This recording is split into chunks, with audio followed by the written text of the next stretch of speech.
Hello everyone, in this video we will learn how to open settings in Google Drive.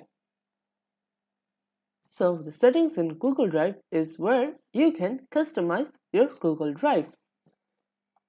So this is how we are going to implement this video. Now let's get started. So now I am inside my Google Drive.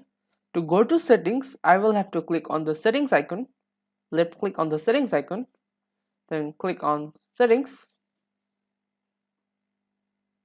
So here you can see how much storage you have used. You can buy your storage. You can change the language settings. You can select offline.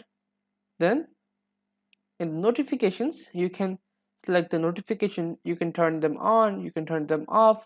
You can manage other apps as well. You can manage the Google Docs and all the other things. You can integrate other things.